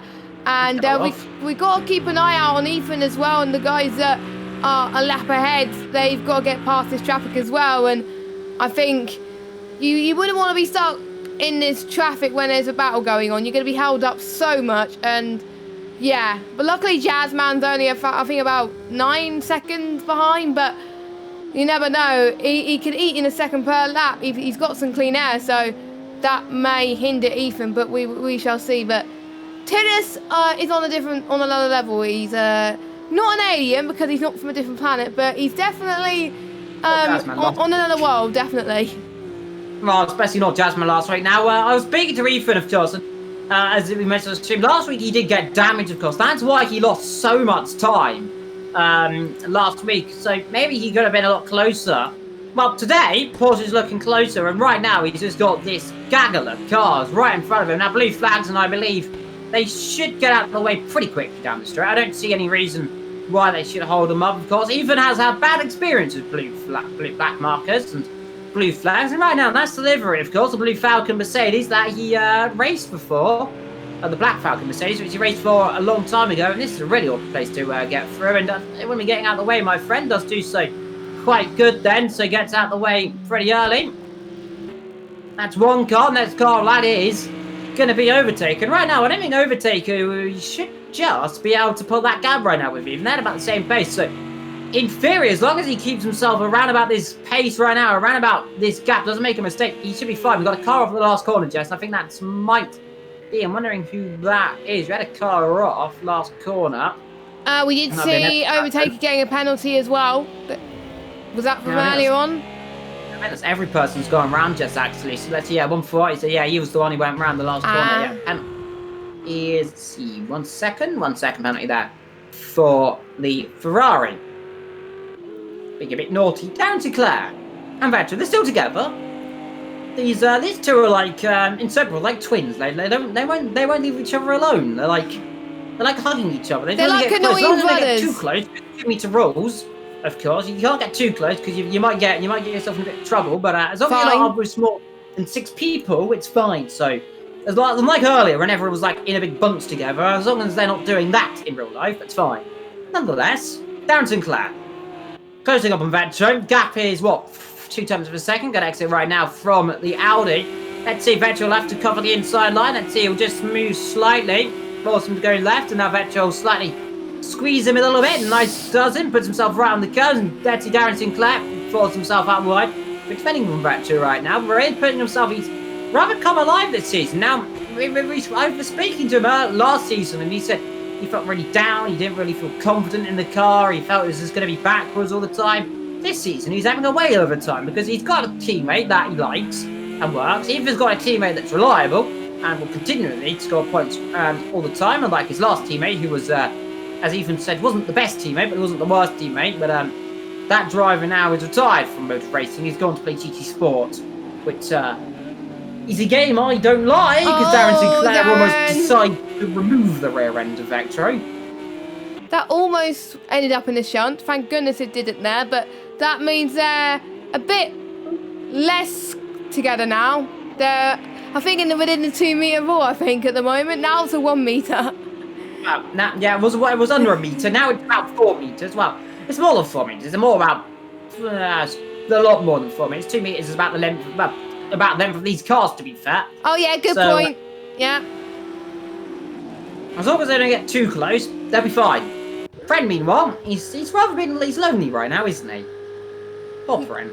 Look at him. He's like, his nearest car to him is Jazzman. Jazzman's rather lonely right now as well. Friend's like in the middle of no man's land. Then we've got kind of Ethan's quite lonely as well now with Overtaker out the picture. Here he is. He's got 9 seconds and about 9 seconds up the road. So he's really just in the 9-second land right now. He got 43 out of 55. The cloud's starting to form up in the sky. That, of course, is due for rain, but it won't get too heavy, so they don't need to worry about that as the race comes on. The clouds will come in, so the track will cool down a little bit later on in this race. Coming down the field, by the way, we've got Davies out, every person overtaken. That's about a 9th, 10th, and 11th position. As Overtaker rather exceeding the track limits right now. He might get himself a penalty if he's not too careful. Now, the stewards did say track limits don't really take the mick out of them, so you don't want to be going too wide every corner. Right now, that's 4 corners in the row he's gone wide, so I think the stewards might have a little luck at some drivers if they report it, of course, and the stewards do strongly recommend if you see an incident, do report it, even if you're not at fault, really. You just report it because you never know. It's always something pretty good, and the stewards can learn from it as well. So report incidents. Meanwhile, Darren Sinclair and Vettel are still together, Jess, and these two are really providing the only battle going on in the circuit, apart from Overtakers closing up back through the field. Yeah, it's great to see. Luckily, Darren is still able to close in on Vetro. That mistake didn't haunt him too much, I've got to say. And Darren's best result this season was P4, so he may not get that today, but he's been scoring. Let me just have a look at his past results, actually. He's got 11th, 5th, 11th, 4th, 9th. So not too bad, I've got to say so myself. The 5th place he got was in Bathurst. So I could see why he would get 5th here as well, but I know he wants 5th more than 6th, but 6th will still be a good result for him as he's in the mid-pack of the championship at the moment. I'm up 3 tenths still behind Vetro. Vetro just holding his line right now. Still just about got the straight line speed in that car. Is up the road. That's teammate Ethan in 2nd position. doing a good job for the Porsche. Only 2 Porsches in the grid order right now. Back to a little bit wide on that curve. And that curve, Jess, on the outside of turn 4, really easy just to pull you off into that gravel or spit you into the wall. It's especially, I mean, it's on F1 as well as the Project Cars and other games up. Very easy just to snip yourself wide as Vetro just having to slightly cover the inside line there is Darren Sinclair really trying to pounce the pressure on right now, trying to force Vetro into a mistake. The Porsche are looking a little bit more sketchy in these conditions now, starting to struggle as the temperatures drop. Vetro not helping himself by going on the curbs right there. He might lose the round if he's not too careful. Stays ahead. And Darren Sinclair just trying his best right now, but he's just stuck right now in this little babble of cars as he gets himself on those curbs and bottoms out. Yeah, exactly. We're approaching 10 or 11 laps to go of this race. Anything can happen, especially when the rain may have anything to do with it. And I can see the cracks on Overtaker's windscreen. That is just really bad there. He may have picked up a bit more damage. Hopefully not, though. But, meanwhile, we haven't talked about Big Kid Daddy too much, have we, this race? He's just minding his own business and still setting some good lap times. He's catching by a rapid rate of knots. You know what, Vetro might get himself in a bit of It'll either help Vetro a lot because he's still battle, or it will end really badly and he'll lose that 5th position. So, but either way, Biggie Daddy, who also last, remember, was a Mr. Consistent finishing order. He always finished in the same positions in the last season. I remember he finished about 6 for a load of time. So he likes these good finishing orders. These two are really probably the most consistent drivers in the field. They know their job and they get on with it. No questions asked, no issues. They just do what they need to do. They always manage to get themselves out of relative trouble, to be fair, though they have got themselves caught up in incidents. Remember, Vetro and Biggie, they collided in Kota, by the way, when Vetro still somehow got the 5th position, his 4,000th of the season, might we say. But right now, in 5th right now, 11 to go in this motor race. Darren Sinclair still trying to close up, still trying to get the exit. Now let's see, good line this time around. Vetro's going to have to really shuffle him to the inside. Let's see now, as long as he can cover that inside line enough, he does so. Now what Vetro will do, will squeeze him right to the outside. Now Darren Sinclair will unride it because there's no way to keep the line. Vetro, there we go, does do so. So round the outside, really the only way you're going to get through is to the inside here of turn number 1. And especially down to turn 2. Now you can try the cut back here and then try and sliver on down the inside into 3. Now Vetro will cover it. It'll be a brave move to go down the inside there. Thinks better of it yet again. Darren Sinclair, really right now, you more want to line yourself up for turn 4, Jess, rather than turn 3. Yeah, I think so. I think turn 4 will be the best place to overtake. And wow, my English didn't make sense then. But yeah, I think you're more than likely going to overtake done there than in turn 3, because turn 3 is a heavy braking zone. Well, to be fair, turn 4's a heavier braking zone, actually, just because you're downhill, remember. Turn 3, you're uphill, but again, saying that you're carrying a bit, well, actually, you're carrying less speed because you're downhill, so it's kind of, they're basically in the same braking zone, just one's uphill and one's downhill, so take your pick. Darren Sinclair, though, well, what he wants to pick is himself in 5th position. That's what he just know. Can he get, and where can he take? To me, like, says they're kind of going to be losing sight right now to the cars behind, because he's only 2.2 seconds behind right now as Big Kid Daddy. He's catching, what, second a lap almost, about 9-8 attempts. So you got to wonder, as Vetro now, he's going to cover the inside line, I think, yet again. Down towards turn 1, down Sinclair, forced to go the long way around then. Let's see, no, he's going to sliver on down the inside this time then. So he's not done it this time. Vetro trying to cover the inside line. He's forced to go wide then. They'll get away with that one just about this time around. But Darren Sinclair trying something different. He's trying something strategic. He's just trying to unsettle Vetro in the pit to come to Ghana for damage. I believe that, well, surely for damage. I don't imagine he's coming for a fuel stop. Yeah, for damage. Indeed. Looks like, yeah, indeed. He's got enough fuel, I think, so. He's got enough fuel, so it's definitely for damage for some reason or another, unless there's an issue on the car.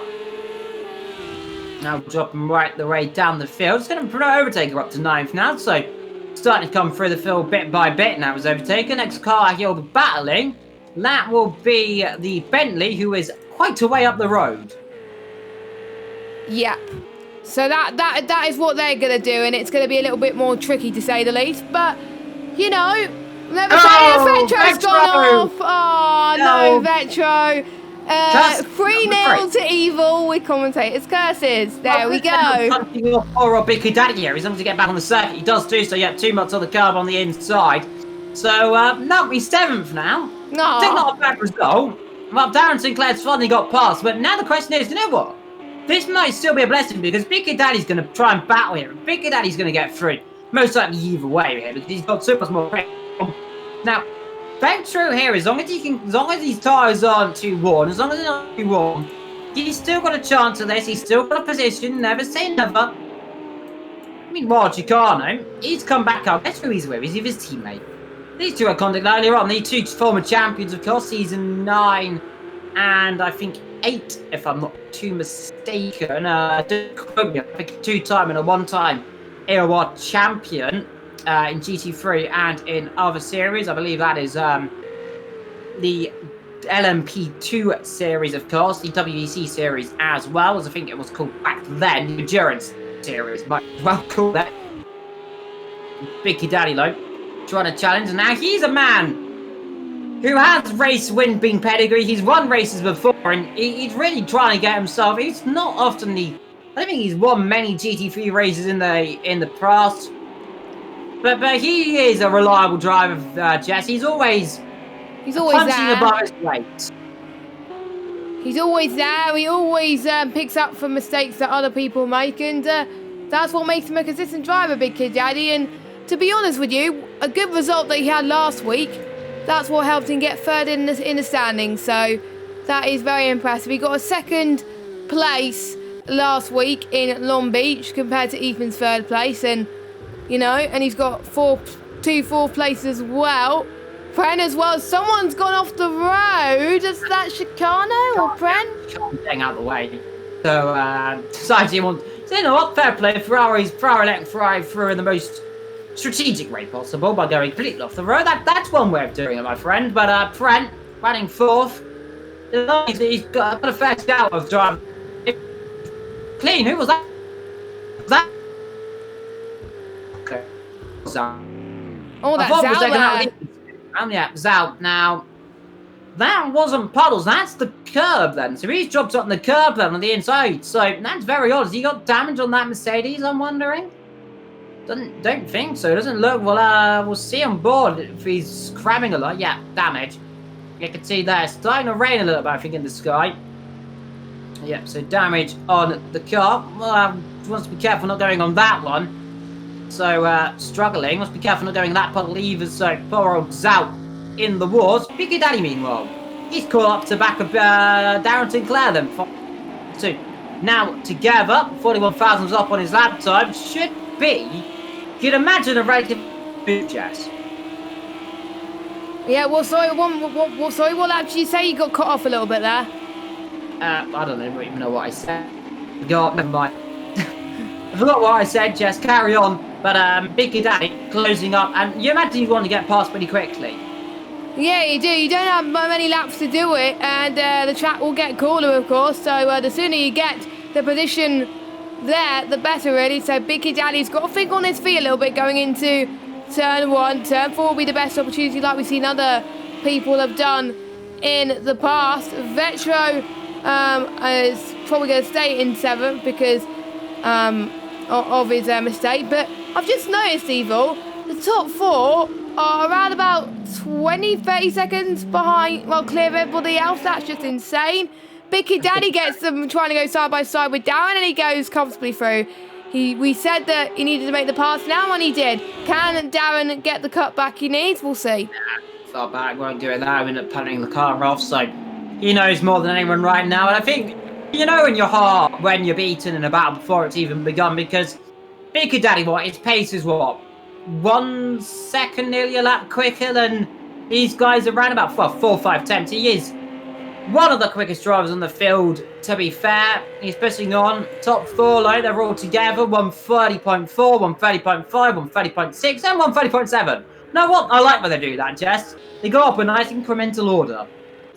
I just realised that. And if Big Kid Daddy sets to 130.8, I'm going to be over the moon. Come on, Big Kid Daddy, just come on. 130.8, please. Don't spoil the party. Don't do a 130.1 or whatever you do.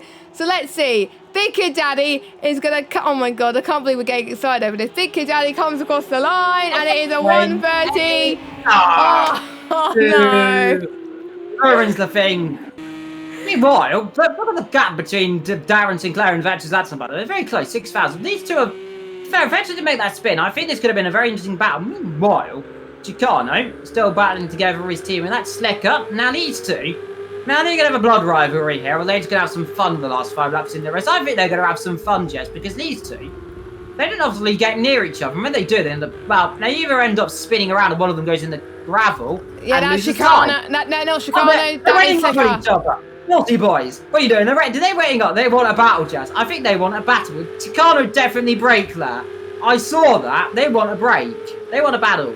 You know what? Fair play on them. They're last. They've got nothing to lose. Might as well do it. They might as well have some fun. Because Zout's like a lap or 2 laps down, so, you know, you got nothing to lose. So, why did turn 1 for good measure as well?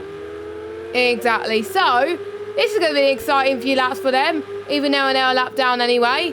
So here we go then. Slicker. Will this backfire for them? I don't know, but it'll be interesting. I think it'll be fine.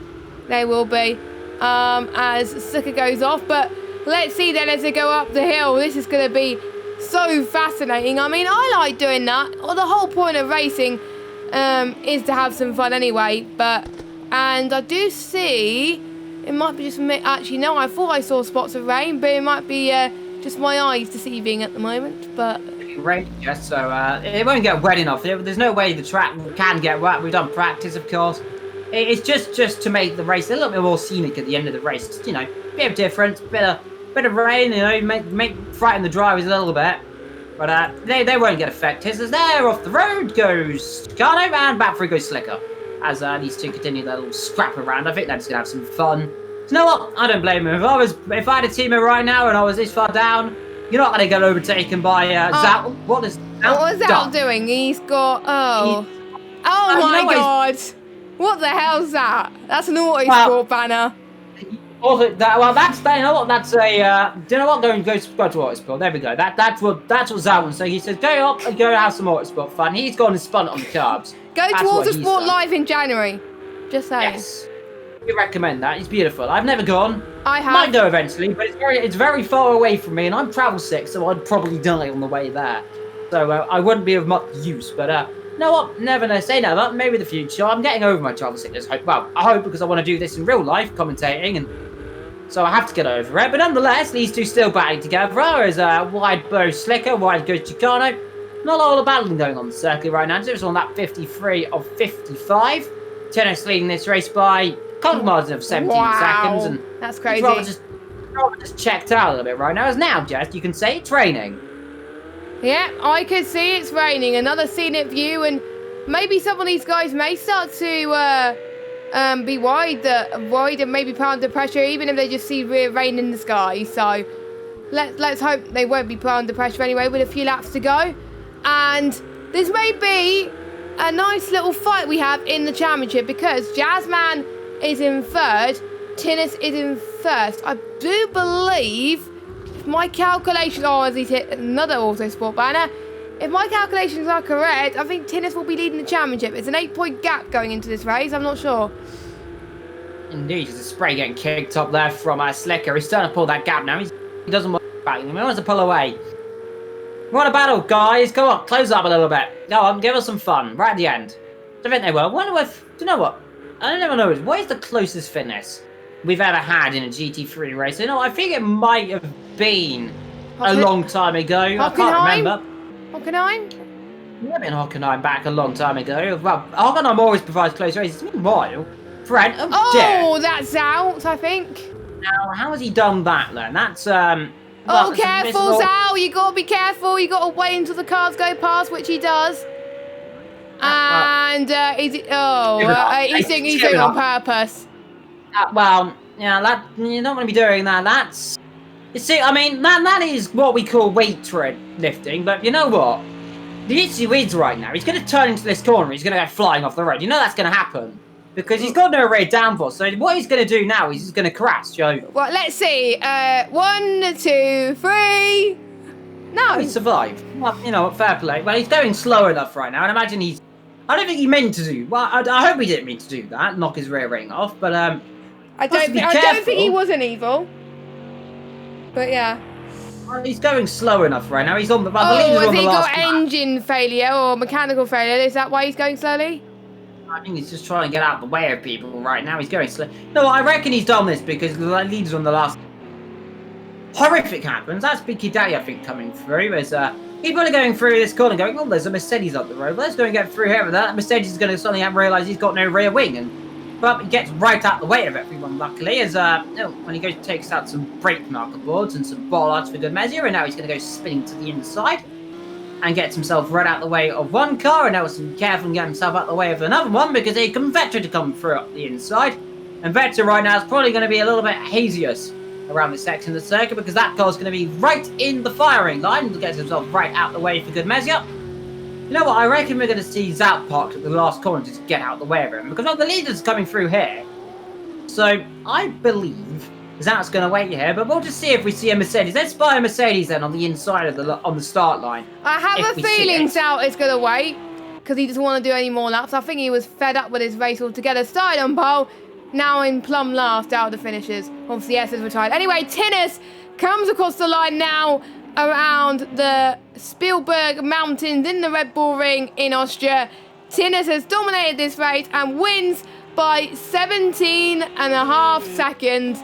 And his nearest challenger down the road is Ethan. Ethan's going to get his best result of the season. He's got a few 3 third places, 1 4th and 1 12th. And he's going to get a P2 to his name here today. I'm sure he'll be happy with that. The win was out of reach today, but he wanted the next best thing, which was P2. Yeah, Jazzman in third, then a quiet but respectable performance from the Qatarian. Fren in 4th position. Nice, quiet, but beautiful race. Caught up to Jazzman at the end of this race. Deserved driver of the day. Maybe 4, maybe, you know what? It's hard to say driver of the day, because you know what? I think I might give it to Victor, because he's driven his heart out. He's consistent, he's driven perfectly, made a few mistakes, but he's came back through and capitalised on all of it. Vicky Daddy through the last couple of corners then. 5th position. He's redeemed himself a little bit right now. He was down the back earlier on, but he came through, kept himself out of trouble, kept himself out of any drama. Vicky Daddy then comes across the line, he'll finish 5th. Darren Sinclair, he's going to be very happy for 6th. Frederick, I think he'll be disappointed with 7th, but nonetheless, a beautiful result. And we're just waiting now, I think, for Zout across the line in his bumpered Mercedes. Yeah. Who's somehow done a lap with no rear wing and not spun by the looks of it. And he comes across the line. Zout 101 then, minus a rear wing. Goes across the line. That'll be the last driver to finish this race, I believe. I think so. Across the line he comes right now. And I don't see any... Oh, there we go. That was weird. Tinnis. So, official order then. Tinnis wins this afternoon's race in the Styrian Mountains in Great Britain from Mr. SMM Rotary in 2nd. Jazzman in 3rd, ahead of Pren, Bicky Daddy, and Darren Sinclair in 6th. Vectro in 7th, ahead of Davies out in 8th. Overtaken 9th out of every person in 10th. Slicker in 11th, Gicanu 12th, Zout is in 13th, Esser is in 14th, and I need a drink because it's really warm in my room. Yeah, I've got to say, some great drives here today from all of them, especially Tinnis, who, don't forget, he came from 2nd to last on the grid and went on to win. And that great move earlier on in the race just really helped him there. And I do believe Tinnis does get the fastest lap of the race, so he gets... not the hat trick, obviously didn't start pole, but he got the pole in the fastest lap. So that is brilliant stuff from him. Indeed. Well, we've got some interviews to go through whilst we're here. And, well, we haven't got your race winner because I don't think... Got the man a beautiful 2nd. Ethan, how did your race go? You had a nice battle start. Had some great battles with the Ferrari of overtake before he ended up piling into a wall or something happened. Take us through your afternoon's race. Do I sound alright? You do. Okay, brilliant. I was just double checking. I gotta say that I am really worn out from that. That's probably the most difficult 90-minute race I've done for a while. going in through at the start. I don't know what happened, but the lane that I was in was just catastrophically slow, and I just couldn't get a start. And someone behind me, I think it was a Lamborghini, I couldn't tell who because the amount of spray, actually overtook me before the line, which is against the rules. But I'm not really too fussed about that because I think whoever that was ended up finished behind me, so it wasn't too much of a issue. It was absolute pandemonium in the wet. There was cars everywhere, spray everywhere, making it very difficult to see where I was going. Yeah, all right. And unfortunately, it was just getting caught out in other people's battles, so there wasn't really anywhere for me to zip in and out of them. So I just had to play the patient game, just waiting for those gaps to arrive. And then obviously the track started drying out. Got on the dry tyres. Obviously, some people decided to stay out, which was a massive oversight for some of them because that's really cost them in the end. And just worked my way up towards overtaking, which was really difficult considering the Ferrari was probably actually the quickest car here. It wasn't too far off. I think it got the second fastest lap. So in the right hands, the Ferrari was quick, and overtaker certainly wasn't making it easy for me to overtake him. It took a few laps to unsettle him, and then when eventually I did unsettle him, it was just about getting away from him in the corners. I definitely think the corners was where the Porsche was pulling the gap, because in the straights that Ferrari was pulling so much. It just even being alongside him, just with a better drive, a better exit out of the corners, I just could not get by him. But eventually he made his mistake, and that solidified P2, which I'm pretty happy with, to be honest, coming from 11th. And yeah, just a pretty decent race overall, to be honest. Indeed. Moving onward and downwards, because I don't think Tinnis Tinnis doesn't like being interviewed. So yeah, just let you know, Evil. We'll take the second best option, and that's his teammate Jazzman. Jazzman, quiet race. Take us through your afternoon's race, because we didn't see a lot of you, to be fair. Yeah, my race. I just wanted to be patient and take no risks getting through the pack. And I think that worked out quite well. I knew I didn't really have the pace today over Tennis, who was really fantastic. As I could see in practice, he was looking really good, and yeah, he moved his way through the field quick, and by then I knew that there was no chance of me catching him. So I try to be consistent. But then I made a mistake. I spun, then nearly spun again, and it was an up and down race. But I'm lucky to get P3 because of overtaker's mistake. So that's a bonus to get P3. So I'm just happy I was able to get on podium tonight. So overall, could the evening been better? Yes. Could I have driven better? Yes. But overall, I think P3 was really the best I could do, because Ethan looked quicker, especially in the dry, than me. P3 is the max I could have got today. Indeed. Well, waiting to see who else is going to join our combo box. That's the question. But what have we got the pair of you two?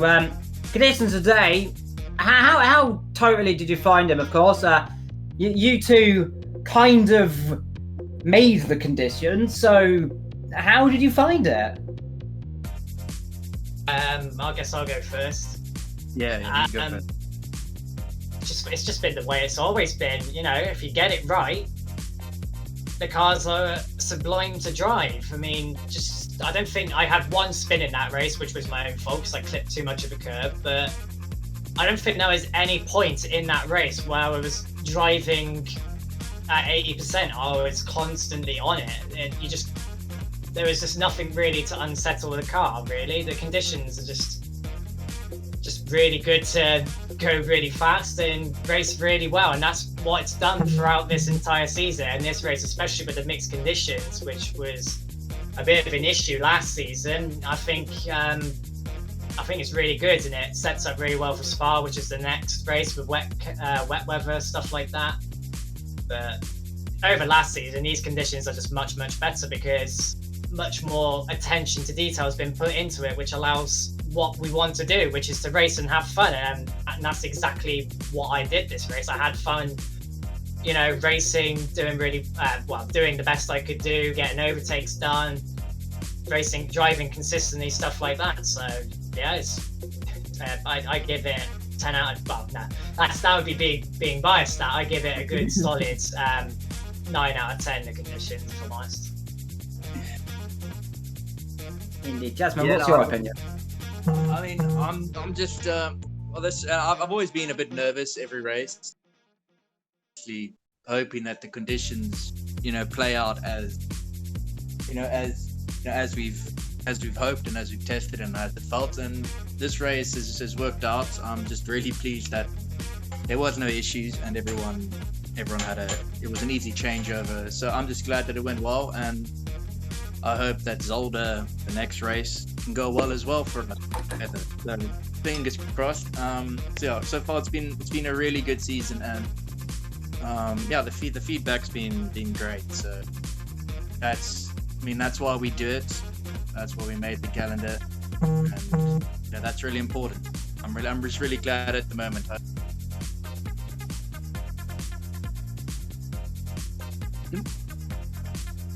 Indeed. Well, let's go and pull in Chicano then, as disconnected. Where's he go? Charlie wants to. Chicano's run away from me. Chicano, come back. It's gone. He's probably disconnected as we. The same thing happened, I think, with Ethan at one point. I think, like ages ago, but. Evil man. Oh, he's back again. Well, let's try. Ready? 3, 2, 1. Hey! Chicano. Hello. Yeah, can hear you. Hello. Now you've finally managed to get in here because you disconnected 4 times. We tried to drag you in. No. It's your race. Yeah, it was up, down, sideways. Not upside down, luckily, I don't think, unless something happened, which we didn't see. Just take us through your afternoon's race in the Ferrari. Well, very disappointing, I have to say, after testing during the week. Thought myself and Slicker would have been finishing a lot higher, but the story of my season this year has been bad starts, and I think I went from 9th to 12th pretty quickly, and then settled into the race, made up a few places, was doing all right in 9th, and the Audi, I think, of Sinclair dropped it in front of me, and I had to make a decision to go left or right. I went left, which took me off the grass, and I hit something off track, and that brought me back onto track unexpectedly, and I collected my teammate, which is the worst thing you can imagine. And that is rule 1. Yeah, indeed. But at that point, right, so you don't hit your teammate. Yeah. So Jazzman experienced that once upon a time, didn't he? He did, yeah. Yeah, but there's unfortunately nothing I could do. But from there, the pace was good, which sort of is indicative of the testing during the weekend. Got the head down, but I was still carrying damage from that incident, and the car was overheating, so I had to pit again just to make sure I got to the end. And that was the race, really. Yeah, indeed, right at the end, yeah. Did you have a little bit of fun with your team, alright? I saw you stopped, slowed down and let him back through for some reason. Just having a bit of fun down there, were you? Yeah. Good. At that point, it was just about, bringing it home and having some fun. Doesn't matter if you finish ahead or not of your teammate, but he deserves much better, I have to say. Slicker's been quicker than me all week, and he really should have been top 5, I think. Certainly his pace was thereabouts, Indeed. Well, Jess, I suppose we should round this off, I believe. Okay, thanks. Yeah, indeed. It's been a fantastic race to watch from all the drivers. The first 90-minute race of the season. In 2 weeks' time, we'll be doing Spa, which will be the next 90-minute race. But before that, we go to Zolder, which is the sprint and feature race. And I like Zolder as a track, so I'm very much looking forward to it. I've been Jess Gates 95. Evil Dragon has been Evil, and we will see you next week. Have a good rest of your evening. The good rest of your evening that you have, and we'll see you next week at 8 PM. Bye.